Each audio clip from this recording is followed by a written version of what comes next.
Deputy Healy. Gormargo Glasgow Corla. Tarnish the local training initiatives run by Tipperary Education and Training Board at the Family Resource Centre, Spafield in Cashel, Knocknamorley Centre in Tipperary Town, Care Development in Care and the Littleton Centre at Littleton have been abolished, impacting the most vulnerable people in our society. This tarnish is unconscionable and wholly unacceptable. Tipperary Education and Training Board's funder, Solace, has left the board 1.5 million short of its required budget. Budgets provided for government-approved schemes such as expenditure on increased apprenticeship provision and the rollout of the new initiatives such as the National Tertiary Programme. And this also includes a failure to provide for the costs of the new apprenticeship centre in Carrick-on-Shore. And tarnished that despite continued engagement at Solace, it has failed to provide for the necessary, legitimate and necessary funding for Tipperary Education and Training Board. The local training initiatives have provided transformative support for countless vulnerable young people and adults. And the progression of students through this programme speaks volumes. Many of them have faced significant barriers ranging from family disadvantage, low confidence, profound medical health struggles, and they have found a safe, nurturing environment where they could truly thrive. The abolition of these courses tarnished removes a lifeline and an irreplaceable service for individuals and families across these communities.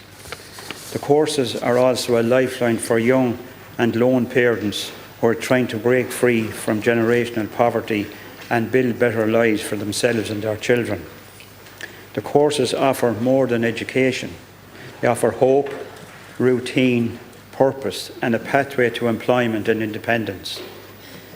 Tarnished, if these courses are taken away, we don't just lose a course, we lose a network of connection, of prevention and progress that helps to lift families out of poverty, reduce social inclusion, reduce social isolation and promote inclusion and resilience across our communities.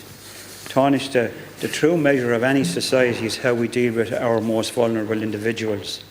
And I'm appealing to you here this morning to intervene directly with Solace to ensure that these courses continue into the future with effect from the current coming academic year in September. Thank you. I want to thank Deputy Healy for raising this important issue. Can I say at the outset, I know Tipperary ETB well. As a previous minister in this area, I know it to be an excellent organisation, a very well-run ETB. I also know some of the exciting projects that they're involved in at the old barracks in Clonmel, and the plans for a college, a FET College of the Future there as well. So I know it to be a well-run organisation and would take very seriously any feedback that they have for government and any supports that they require. So happy to have further engagement on this, and also happy to speak with Minister Lawless and reflect the views that have been raised by you and indeed other Tipperary deputies. My understanding on this one, though, is that, and I do just want to be clear on this, you haven't asserted to the contrary, but I do want to be clear, not only have Solace, the national agency, not reduced their funding to Tipperary ETB, we through Solace have actually increased our funding. So we've provided a budget for Tipperary ETB this year of €35.5 million through Solace, and that's actually an extra 1.1 million on what they received last year. So we are very much investing in further education and training opportunities in Tipperary ETB. Now, my understanding, and somewhat gone from my memory, the LTIs obviously are one mechanism through which people access training. They generally operate on an annual funding cycle, and they're always reviewed by, I think, all ETBs at the end of that cycle, and they look at a range of factors: demand, yes, funding, local strategic priorities and the likes, and then they decide whether they wish to offer them again. Now, my understanding is Tipperary ETB has not formally approved or scheduled any LTIs to operate beyond the conclusion of this year's ones. Therefore, there's no learners formally enrolled for September. But I am also aware that Tipperary ETB have advised that they are looking at alternative options to support those learners who typically would have been served by LTIs.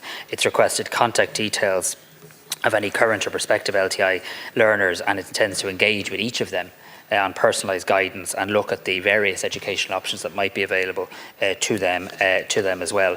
And I know they remain very committed to that too. I believe in Tipperary there's around over 9,600 unique learners supported last year through PLCs, apprenticeships, traineeships, youth reach, adult and community education programmes.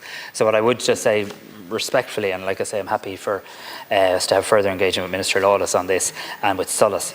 But what I would just say is there's a number of different pathways perhaps to achieve those training objectives, and it would be interesting to see when Tipperary ETB has gone through its process whether they identify any gap, and if they do, how government responds to that, or whether they are able to meet the education and training needs through a variety of other means. And like I said, I'm happy to keep in touch on this, but I am satisfied at the moment that Tipperary ETB is going through a process, and I look forward to the outcome of that. Healy. Thanks for that reply, Tánaiste. The local training initiative is a very valuable service and has been in existence for over 20 years. And it provides a leaving certificate qualification over 2 academic years for students or trainees who are not suitable for mainstream education. And it provides modules like computers, communications, work experience and mathematics. And this closure of this service and these courses affects 41 training places across the four sites. It also involves the impacting on 6 staff members who will lose their jobs. There are no alternative employments being offered to them, and they already find themselves disadvantaged because of the short-term contract nature of their employments, which means they have no redundancy entitlements and no contracts of indefinite duration. Tánaiste, the costs involved in this are minuscule in the overall. We're talking here of certainly less than €300,000 to provide the services is absolutely essential and provides for the most vulnerable in our society. I'm advised, Tánaiste, that there are no alternatives to this course. There are certainly no alternatives locally in these towns, and any alternative that might be possibly available are simply not available to the trainees involved. And I would urge you again, please, to intervene directly with Solas to increase the funding to ensure that these courses continue. Thank you. Tánaiste. Thanks very much, Leslie Corley. And look, thank you, Deputy, and I know the seriousness with which you view this issue. I suppose you've used the word that it's essential, and that's obviously how you feel about it. I suppose it would be interesting to see through the range of courses that Tipperary ETB provides and the different pathways that they believe they can meet the needs of the learners through other mechanisms, or that they believe that they genuinely will need LTIs to continue in the new year. So what I will do, on foot of you raising this today, and I think on foot of it been raised in the Dáil a few times this week, what I will do is I'll ask Minister Lawless to engage with Solas and to engage with Tipperary ETB, as I know he will be eager to do anyway, and just to see how this situation progresses. We're very committed to the work of the ETB in Tipperary. I do want to thank them for what they do. It's an organisation I've gotten to know reasonably well. Pleased that we've increased their funding in 25 versus 24. Expect we'll continue to be increasing their funding and looking to provide more educational opportunities through Tipperary. So I'll keep in touch with you, Janice.